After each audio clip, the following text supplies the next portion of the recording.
Good morning, everyone, and welcome back to Storytime. One of the first stories we're going to do this morning is called A Color of His Own, and it's a story that's written by Leo Leone. Now, I'm going to attempt to do this on the felt board, so we will see how this comes out. It says, parrots. See that pretty little parrot? Parrots are green. Goldfish are red. No, goldfish were gold.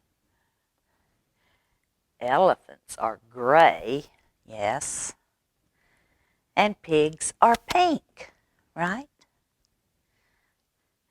All of the animals have a color of their own, except for a chameleon. Now, what do we know about a chameleon? We know it changes colors. So, it says, they change colors wherever they go.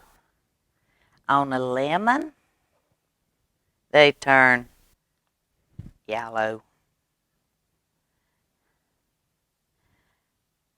In the heather,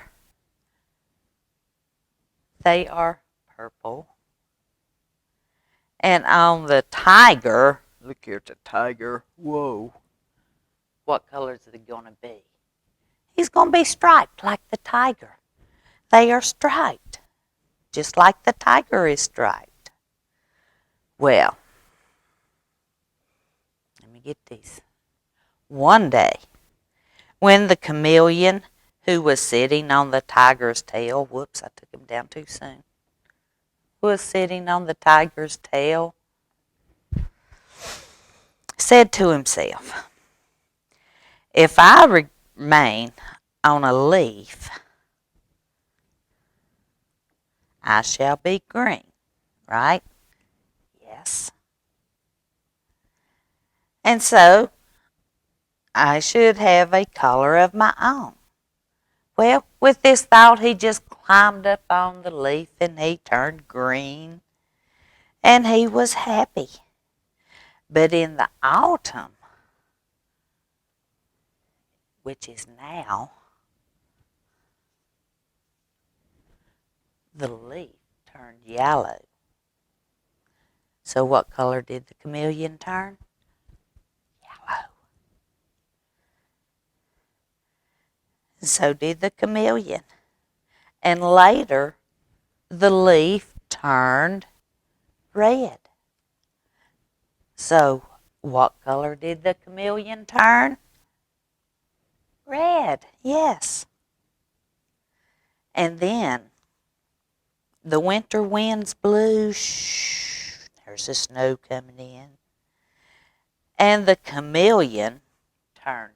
You know what color he turned in the winter? When it was snowy and no other colors out. He turned black. Throughout the long winter night. Okay. But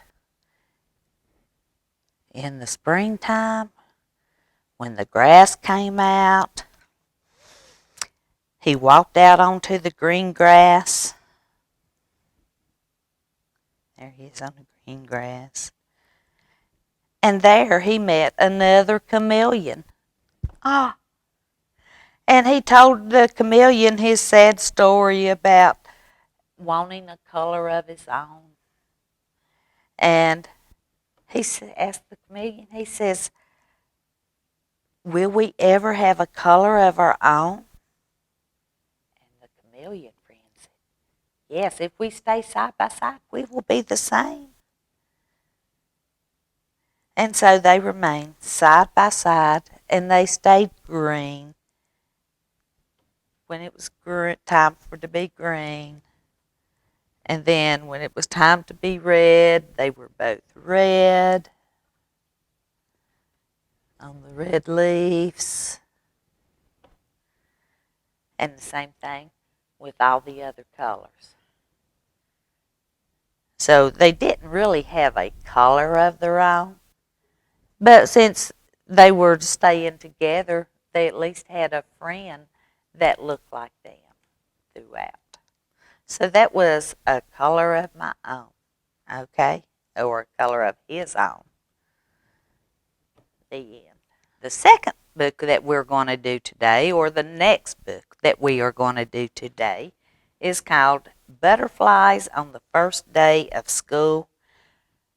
And it's written by Annie Silvestro, and it's illustrated by Dream Chin. And this book is published by Sterling's Children's Books out of New York.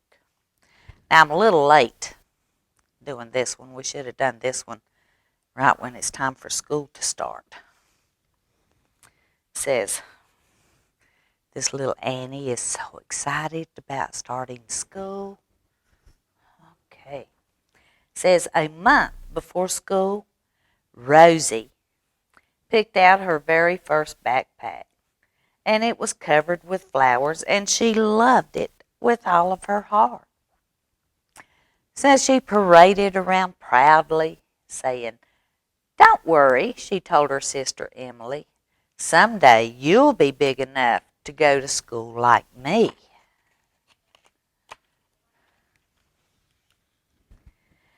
Well, Rosie practiced raising her hand, writing her letters, and saying her teacher's name.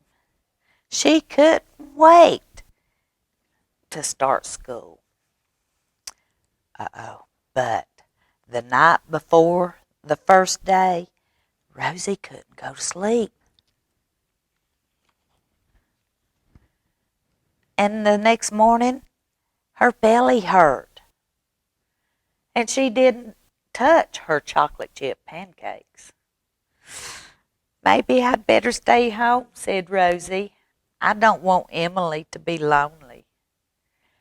Her mother said, "She'll be fine," said her mother, "and so will you." So Rosie shuffled the pancakes around on her plate. "Come on, sweetie," said her dad. "It's time to go." Well, Rosie slowly pulled on her backpack, and she says, "I don't feel well." And her dad said, "You just have butterflies in your belly," said her mother, hugging her tight. "Butterflies?" asked Rosie. And that's when the bus pulled up. "I love you," said her mom. "Have fun," called her dad. And Rosie stared nervously out the window, and soon a girl sat down next to her. And she said, "I'm Violet," she said. "What's your name?" "Rosie." Well, as she spoke, a little butterfly flew from her mouth. Rosie clapped both hands over her face. And Violet says, "Are you okay?" Rosie nodded her head. "I have Mrs. Mancini," said Violet. "Me too," said Rosie. And the words just tumbled out on two silver butterflies. And Rosie watched them flutter off down the aisle. Violet didn't seem to notice the butterflies. So they get to school. "Welcome," said Mrs. Mancini as the girls entered the classroom. She said, "Hang up your backpacks and then meet me on the rainbow rug." Everybody fidgeted in a circle, and their teacher goes, "Let's get to know each other," said Mrs. Mancini. "I'll go first." She told him, she says, "I have a golden retriever named Barney. I love chocolate cake, and I'm terrified of spiders." Well, Violet went next. She says, "I'm allergic to dogs and sometimes to my brother Alex. And this summer, I rode a train for the first time." Said, that's Jay said that. He rode the train. I want to be an astronaut farmer or an astronaut when I grow up, said Allison. And the butterflies started building up in Rosie's little belly, and she's waiting for her turn, and suddenly everybody's eyes was on Rosie. Rosie took a deep breath. She says, I have a baby sister named Emily. And 3 butterflies just flew out in the air. She says, I love to sing and play soccer, and I wish I had a freezer in my room so I could eat ice cream whenever I want. Well, the whole class thought that was funny, and they laughed. And Rosie's stomach started feeling a little better. And after that, Rosie sat at the art table, and she painted a flower on a giant easel, and then she made one for Violet, too. And then they helped Jay build a train out of blocks, and from time to time, the little butterflies rumbled in Rosie's belly, and occasionally 1 or 2 of them slipped out. But by the time recess came around, she could barely feel them anymore. Rosie dashed out onto the playground and called, You're it! Everybody raced around to play tag. But one girl stood alone under the oak tree, and she held her hands on her belly, and Rosie walked over to her.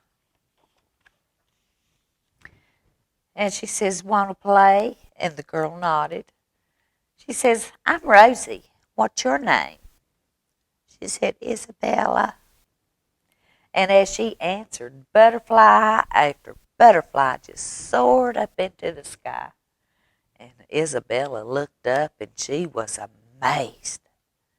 Feel better? Asked Rosie. Much, said Isabella. Well, at the end of the day, Rosie waved goodbye to her friends, and she ran off to the bus, and she ran off of the bus and leaped into her mother's arms. And she said, school was so much fun. Violet has a flower named like me, and Jay built a train out of blocks, and Isabella had butterflies too. And her mother smiled. She says, I can't wait to hear all about it. And the words just floated out on a shimmering butterfly's wings. Looky, there's the butterflies. So, doesn't matter if it's the first day of school or the first time you're going to the dentist. Doesn't matter, it's the first time. You may feel those little butterflies in your belly, but just take a deep breath and go on, and everything will be fine. Okay, that's butterflies on the first day of school. Hope you enjoyed that little story. So I hope you've enjoyed the stories today, and tune in on Tuesday to listen to Storytime Cooks with Carmen Long. And join us on Thursdays for our visiting storytellers. See you next week. Bye-bye.